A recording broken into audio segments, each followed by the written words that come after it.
যাই, শুধু তো রাতে দূরে চলে গেছে এক বাড়িতে, ঘরে যে ঢুকছে চুরি করবে, দোতলার ভিতরে সিন্ধুক, দোতলায় উঠে সিন্ধুকের টাকাগুলি নামে গুনতেছে।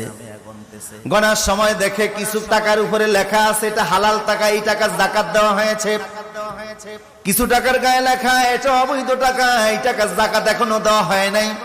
চোর চিন্তা করে চুরি যখন করবো তো হারাম টাকা চুরি করে লাভ কি, হালাল টাকাই করি যেটা যাকাত দেওয়া হয়েছে। এখন যাকাত দেওয়া টাকা সে গণতেছে। আপনারা কি মনে করেন ওর গণার কারণে সময় কি স্টপ থাকবে না? সময় চলতেছে। কিছুক্ষণ পরে দিছে ফজরের আজান। চোর চিন্তা করে আরে আগে নামাজ পরে চুরি।